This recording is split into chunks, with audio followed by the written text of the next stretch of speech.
السلام علیکم ویورز، آپ دیکھ رہے ہیں آزاد ڈیجیٹل، میں ہوں نوشین طارق۔ تو جناب آج خبریں کچھ یوں ہیں کہ کل اڈیالہ کے باہر ایک ہنگامی صورتحال دیکھی گئی، اس کے بعد جو خبریں ایمرج ہوئی ہیں ان پر بھی آج ہم بات کریں گے۔ اس کے علاوہ سہیل آفریدی کی ٹاک پر بات کریں گے۔ کیا سہیل آفریدی جو ہے وہ عمران خان کی رہائی کے لیے کوئی تحریک چلانے جا رہے ہیں؟ یہ امپورٹنٹ کوشچن سے پوچھا گیا تھا اور اس کے جواب پر بات کریں گے۔ اس کے علاوہ DGISPR کی جانب سے جو کل بریفنگ دی گئی اس میں جو ہے وہ یہ کلیئر پالیسی جو ہے وہ اسٹیٹ کی آ گئی ہے کہ خون اور تجارت ایک ساتھ نہیں چلیں گے، یعنی دہشت گردی کے خلاف جو کہ ہم نے دیکھا کہ انفارچونیٹلی بہت زیادہ بڑھ رہی ہے، اس کے خلاف فیصلہ کن حکمت عملی جو ہے وہ اپنا لی گئی ہے۔ ان تمام انسائٹس پر میں بات کروں گی اور میرے ساتھ موجود ہوں گے سینئر صحافی و تجزیہ کار حسن ایوب خان صاحب۔ السلام علیکم۔ وعلیکم السلام، کیا حال ہے؟ خیریت سے؟ میں ٹھیک لگتا ہے لیکن آپ کی طبیعت تھوڑی ناساز۔ ٹھیک ہوں، بالکل ٹھیک ہے، موسمی اثرات ایسے ہی کہنا چاہیے، ٹھیک ہوں، بس گلا بس ہلکا سا بیٹھ رہا ہے۔ مطلب رات کو تو رننگ نوز ہو گیا تھا لیکن پھر ریکور کر کے نوز میں یہ سمجھیے یہ کیا ہوا ہے، ورس ہوتا ہے۔ I don't know, may be میں نے اپنا منہ سر لپیٹ کر جو ہے نا وہ سویا ہوں، لمبا سویا ہوں۔ نہیں اچھا کیا آپ نے، گلا لیکن بیٹھ جاتا ہے۔ چلیں جی، موسم ایسا ہے، آپ اپنا خیال رکھیں۔ اچھا جناب، بات کرتے ہیں کل اڈیالہ کے باہر ایک ہنگامی سچویشن سی ہوئی اور کوئی دھرنا شرنا اور پولیس کے ساتھ تصادم کی بھی باتیں ہوئیں، پھر میرے خیال سے وہ کچھ مذاکرات کے بعد معاملہ سنبھل گیا۔ کوئی مذاکرات نہیں ہوئے رات کو، پچھلی مرتبہ مذاکرات ہوئے تھے، اس مرتبہ کوئی مذاکرات نہیں ہوئے۔ اس مرتبہ تو چائے پیش کی گئی، سوپ کے لیے کہہ رہے تھے منگواتے ہیں، وہ خود ہی اٹھے اپنی مرضی سے، اٹھایا نہیں گیا۔ رات کو کیوں اٹھے ہیں یہ سوال ان سے پوچھا جائے۔ آپ تو کہہ رہے تھے کہ عمران خان سے ملاقات نہیں جب تک ہوگی تب تک ہم نہیں اٹھیں گے، پھر اٹھے کیوں؟ اگر اٹھنا ہی تھا تو پھر بیٹھے کیوں؟ یہ بنیادی سوال یہ ہے۔ خصوصی پیغام بھی ریکارڈ کروایا گیا جی، میں نے کہا نعیم پنجوتا صاحب تو وہی پیغام بھی ریکارڈ کرتے دکھائی دیے۔ یہاں تک ہوا کہ انہوں نے واٹس ایپ میں میسیجز چلائے کہ عمران خان کی بہنیں بیٹھی ہوئی ہیں، آپ نکلیں، آپ پہنچیں، پنڈی والے، گلبرگ والے، فلاں والے نام لیتے رہے کہ جناب آپ پہنچیں، پھر لوگ نہیں پہنچے، پہلی بات۔ دوسری بات یہ ہے کہ جو آپ نے جس آبجیکٹو کو حاصل کرنے کے لیے آپ نے یہ کیا، اب مجھے بتائیں کہ وہ لوگ جو ہیں وہ کیا آبجیکٹو آپ نے حاصل کیا؟ اگر حاصل نہیں کیا تو اس ان نیسیسری ایکسرسائز کا مقصد کیا تھا؟ یہ کیا غیر ضروری صرف سیلف پروجیکشن تھی؟ یہ دکھانا چاہ رہی تھی کہ آپ پارٹی کی جو ہے وہ کرتا دھرتا ہیں، اب یہ دکھانا چاہ رہی ہیں کہ آپ عمران خان کی رہائی کے لیے جدوجہد کر رہی ہیں یا ملاقات کے لیے، اور عمران خان کو قید تنہائی میں رکھا ہوا ہے؟ ابھی 1 مہینہ پورا نہیں ہوا، پتہ آپ کو جب سے ملاقاتیں بند ہوئی ہیں، اٹس نوٹ مطلب اونلی مطلب 3 ویکس ہیں، ابھی تو 3 ہفتے ہوئے ہیں، 1 مہینہ پورا نہیں ہوا، 3 ہفتے چلے 1 مہینہ بھی ہو گیا ہے تو کتنا عرصہ گزر گیا؟ 4 مہینے شریف فیملی کی ملاقاتیں نہیں ہوئی، پتہ آپ کو؟ نواز شریف صاحب سے 3 مہینے 4 مہینے ملاقاتیں نہیں ہوئی، انہوں نے تو ایسا واویلا نہیں مچایا۔ لیکن یہاں پر آئی ڈونٹ نو کہ یہ کبھی ظلم کا نام لیتے ہیں، کبھی کیا کہتے ہیں، پھر لوگوں کو جو کل آپ نے تکالیف دی، جو بچے اسکول وینس کے اندر پھنسے رہے، جب آپ نے روڈ بلاک کیا، آپ تو کہتے ہیں کہ ہم فٹ پاتھ پر بیٹھے ہیں، فٹ پاتھ تھا یا روڈ تھا؟ روڈ بلاک کر دیتے ہیں آپ لوگ، پھر عوام کو جو تنگی ہوتی ہے، تکلیف ہوتی ہے، تو عوام کو تکلیف پہنچا کر آپ کو شاید خوشی ملتی ہے۔ اچھا، اسی پر میں آپ کی بات انٹرپٹ کر رہی ہوں، سوری۔ سہیل آفریدی نے کہا کہ میں علیمہ خان سے اظہار یکجہتی کے لیے اڈیالہ جانے والا تھا مگر رستے بند کر دیے گئے اور فالس فلیگ کی منصوبہ بندی کی گئی، اسی وجہ سے میں نے یہ فیصلہ اپنا مؤخر کر دیا۔ یعنی ڈر گئے، سادہ الفاظ میں کیا ہوا؟ ڈر گئے ہیں۔ کیا کیا ہے بھائی؟ آپ نے جب علیمہ خان سے اظہار یکجہتی کا فیصلہ کر لیا ہے تو پھر آپ کو کیا لگے؟ ظاہری بات ہے آپ نے جو کرنا ہے وہ آپ کریں، اگلوں نے جو کرنا ہے وہ کریں، یہ تو ہوتا ہے، یہ تو کھیل کا حصہ ہے۔ جب احتجاج بندہ کرتا ہے تو اگلا ہمارے خلاف کارروائی کرے گا، اس سے بندہ پہلے ہی ڈر کے بھاگ جائے، بزدل آدمی ہے۔ لیکن میں یہ کہہ رہا ہوں کہ سہیل آفریدی پختون بڑے بہادر ہیں، غجور قوم ہیں، لیکن یہ سہیل آفریدی صاحب کیوں اتنے خوفزدہ ہیں؟ طالبان سے یہ خوفزدہ ہیں، دہشت گردوں کے خلاف بات یہ نہیں کرتے، امن جرگے کی باتیں کرتے ہیں۔ وہ امن جرگہ کہاں کھڑا ہے جس کا؟ دیکھیں، جو FCC ہیڈ کوارٹر میں حملہ ہوا دہشت گردوں نے کیا، آج اس کا امن جرگہ کہاں کھڑا ہے؟ پوچھو ان سے، جواب دیں، اس پہ بات نہیں کریں گے۔ آج ایک نیا ڈرامہ کرنا ہے، گولی کیوں چلائی؟ بھائی گولی جو چلائی، دیکھیں درخت کا تنا اور لاش یہ چھپائی نہیں جاتی۔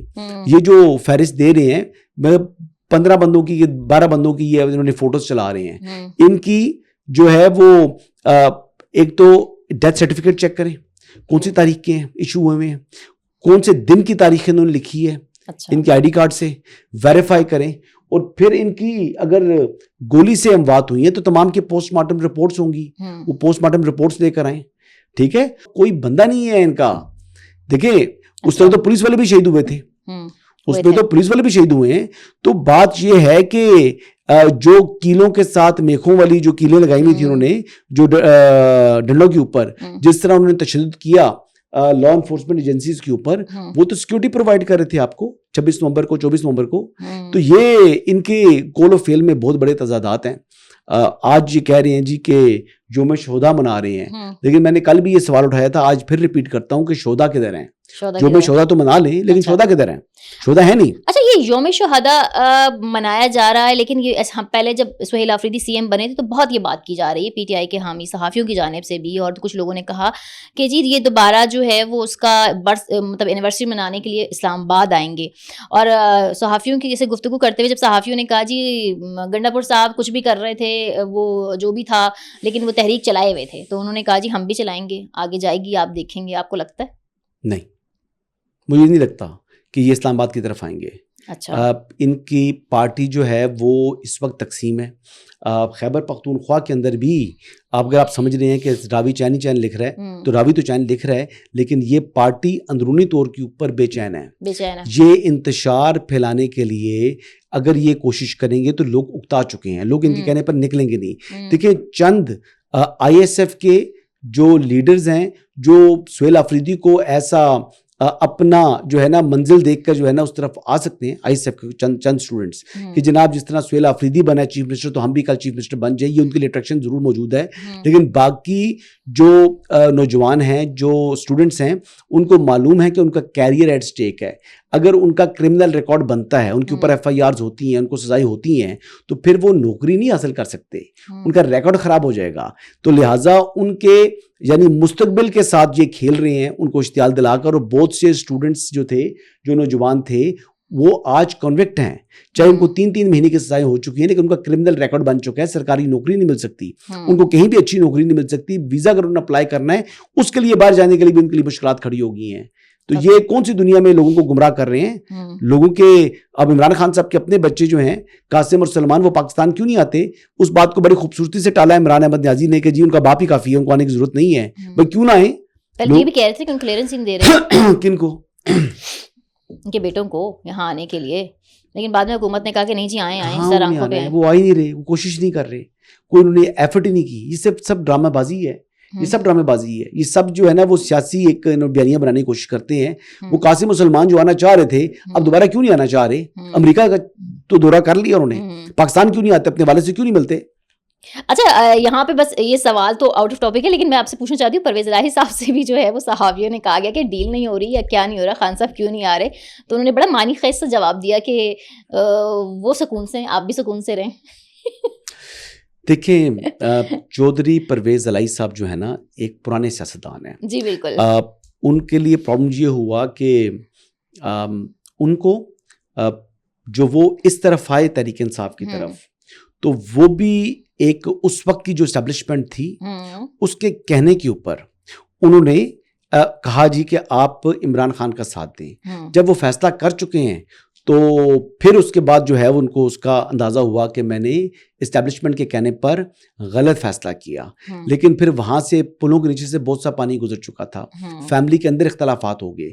پھر آج بھی جو چودھری پرویز الہی صاحب ہیں ان کی خواہش ہے کہ ان کے اسٹیبلشمنٹ کے ساتھ تعلقات دوبارہ بحال ہو جائیں. وہ بحال کرنا چاہ رہے ہیں, لیکن ان کے معاملے میں جو بڑی رکاوٹ ہیں وہ بڑی رکاوٹ محسن نقوی صاحب ہیں. محسن نقوی صاحب کے اور ان کی جو وہ فیملی ہے نا, جو شاہ صاحب کے صاحبزادے ہیں, وہ دونوں ہم زلف ہیں, تو وہ ایک رکاوٹ بنی ہوئی ہے. چودھری پرویز الہی صاحب کی خواہش آج بھی موجود ہے اسٹیبلشمنٹ کے ساتھ دوبارہ رابطے بحال کرنے کے لیے, لیکن اسٹیبلشمنٹ اس وقت سیاست سے تھوڑی دور ہے, تو وہ بھی ایک اور مشکل ان کے لیے کھڑی ہوئی ہے. ٹھیک ہے. اچھا جی, سہیل آفریدی صاحب سے جو ہے وہ صحافیوں نے تھوڑے سے سخت سوال کیے جس کے انہوں نے کچھ ایسے جواب دیے ہیں. سہیل آفریدی سے پوچھا گیا کہ جی آپ جارحانہ اننگز کھیل رہے ہیں, تو انہوں نے کہا نہیں جی ہم آئینی اور قانونی اننگز کھیل رہے ہیں, جارحانہ اننگز نہیں کھیل رہے. دوسرا سوال ان سے یہ پوچھا گیا کہ صوبے میں گورننس کے معاملات اور کام نہیں ہو رہے ہیں. اور ان کا کمپیریزن بھی مریم نواز شریف صاحبہ سے کیا گیا تو انہوں نے کہا کہ ان کو فل ٹاس ملا گیا, وہ چھکا لگائیں, ہمارے 3000 ارب وفاق کی طرف واجب الادائیں ہمیں دیں تو ہم بھی ترقیاتی کام کریں گے. محض امتیازی سلوک ہو رہا ہے. وفاق نے جو 750 ارب روپے آپ کو دیا اس کو آپ نے کہاں صرف کیا؟ پہلے یہ تو دیکھیں نا, جو 750 بلین روپیز ان کو ملے, بالکل, کیا وہ خیبر پختونخوا میں کسی جگہ انویسٹ ہوئے ہیں؟ نہیں ہوئے نا. تو یہ وہ چیزیں ہیں جو تضادات ہیں. اور دوسری بات یہ ہے کہ آئینی اور قانون کی بات کرتے ہوئے سہیل آفریدی اچھے نہیں لگتے. سہیل آفریدی صاحب نے اپنے ساتھ ایک عدالتی کانوکٹ کو کھڑا کر کے ہری پور کی انتظامیہ کو دھمکیاں لگائی ہیں. ان کو اس بات پر جو صحافی تھے وہ سوال ان سے کیوں نہیں کرتے؟ باقی صحافیوں کو بلایا انہوں نے, مجھے نہیں بلایا نا, ڈرتے ہیں شاید مجھ سے. میں ان سے پوچھتا کہ جناب ہری پور کے جو الیکشن ہو رہا تھا آپ نے حویلیہ میں کس کیپیسٹی سے کھڑا کیا اپنے ساتھ ایک عدالتی مفرور, ایک سزا یافتہ مجرم, آپ سزا یافتہ مجرم کو سیکیورٹی پرووائڈ کر رہے ہیں, اس کو جناب سہولت کاری کر رہے ہیں. آپ کے منہ سے جچتا ہی نہیں آئین اور قانون کی بات کرنا. قانون کی بات تو یہ ہے کہ ایک آدمی عدالتی مفرور ہے, اس کو آپ کیوں نہیں جو قانون کے حوالے کرتے, کیوں نہیں گرفتار کروا کے آپ کی پولیس بھجواتی اس کو عدالت کے اندر کہ عدالت نے سزا سنائی ہوئی ہے؟ کیا انسداد دہشت گردی کی جو عدالتیں ہیں ان کا کیا وہ اس میں سے جو ہے وہ مائنس ہے خیبر پختونخوا؟ کیا اس میں سے مائنس ہے؟ نہیں مائنس نا. تو یہ صورتحال ہے. Try to understand. یہ بندہ, اس کے کول آف فیل میں بہت بڑے تضادات ہیں, کوئی پکڑنے والا ہو. اچھا جی, اب لاسٹ اس طرف آ جاتے ہیں. ان کے اپنے بھتیجے سے متعلق جلال خان کہہ رہا ہے کہ ان کے اوپر منشیات سمگلنگ کے مقدمات ہیں, منشیات کے 9C کے پرچے ہیں. سہیل آفریدی کے بھتیجے کے متعلق کس نے کہا؟ جلال خان نے, جو MP ہیں. کہاں کہا؟ انہوں نے ایوان میں کھڑے ہو کر یہ بات کی ہے. اور وہ 750 ارب کی جو میں بات کروں اس کا بھی حساب مانگا انہوں نے. جواب نہیں دیتے. جو سوالات ڈالتے ہیں وہ اسپیکر صاحب بھی جو ہے نا وہ یک طرفہ کام کرتے ہیں, وہ سوال ہی ان کے مائنس کر دیتے ہیں, ورنہ ان کو فلور دا ہاؤس جو ہے وہ جواب دینے پڑ جائیں. وہ پرنٹ ہی نہیں کرتے وہ سوالات, وہ پوائنٹ آف آرڈر کے اوپر بات کرتا ہے پھر وہ. اچھا حسن, اب اس طرف آ جاتے ہیں کہ جو ہے گزشتہ دنوں ہمیں دیکھا کہ دہشت گردی کے واقعات ایک بار پھر جو ہے انہوں نے سر اٹھایا, اور کل جو ISPR کی جانب سے پریس بریفنگ ہوئی تھی اس میں لگ رہا ہے کہ ایک کلیئر موقف آ گیا ہے کہ افغانستان کا پھینٹا لگایا جائے گا. دیکھیے میں نے کل یہ بات کر لی تھی, میں نے یہی عرض کیا تھا کہ یہ نہیں ہو سکتا کہ ابھی تو ہم نے اسٹرائکس نہیں کی, جو یہ پروپیگنڈا کر رہے ہیں جھوٹا ہے, لیکن جب پاکستان کرے گا دن کے اجالے میں کرے گا. ان کو نئی دوستی ہوئی ہے, میں نے کہا اپنی نئی انڈیا سے کے ساتھ ہوئی ہے, تو انہیں کے رنگ میں رنگے جا رہے ہیں. اب یہ بیسکلی یہ ان کی وار اکانومی ہے, یہ ڈالر خور ہیں, اور یہ نام لیتے ہیں تحریک طالبان پاکستان کا. یہ تحریک طالبان پاکستان اور تحریک طالبان افغانستان ایک سکے کے دو رخ ہیں. کابل کی 60% جو سیکیورٹی ہے وہ TTA کے پاس, TTP کے پاس ہے. پتا آپ کو, یہ انہوں نے یہ کچھ بھی نہیں, ایک ہی چیز ہے. اب یہ پیسوں کے عوض جو ہے یہ پاکستان کے خلاف کارروائیاں کر رہی ہیں, نام لیتے ہیں TTP کا. یہ TTA اور TTP دونوں ایک ہی ہیں. تجارت اور خون ساتھ نہیں چلے گا. تجارت اور جو ہے وہ کاروبار ساتھ نہیں چل سکتا. جو دہشت گردی, خون اور تجارت ساتھ نہیں چل سکتے. وہ ہمارے بندے مار رہے ہوں, جو DGSPR نے بڑا رائٹلی سیٹ, اور جو باتیں کی ہیں وہ بڑی ٹھوک کے باتیں کی ہیں, بڑی کلیئرٹی سے باتیں کی ہیں کہ پاکستان ایک ریاست کی طرح جو ہے وہ ڈیل کرتا ہے, فیصلے کرتا ہے. یہ ان کو بھی چاہیے, اگر یہ کہتے ہیں کہ ہماری حکومت ہے تو یہ ریاست کی طرح فیصلے کرے نا. یہ ریاست کی طرح فیصلے نہیں کرتے, بلکہ یہ ایک گروہ کی طرح یہ کام کر رہے ہیں, کیونکہ یہ ان کی بیسیکلی سروائیول بھی نہیں ہے. ان کے خلاف آلریڈی اتنے لوگ ہوئے ہیں کہ یہ مزید جو ہے وہ اپنی جو ان کی کہتے ہیں نا کہ اتھارٹی ہوتی ہے, ریٹ ہوتی ہے ریاست کی, ان کی ہے ہی کوئی نہیں سرے سے. Thank you very much.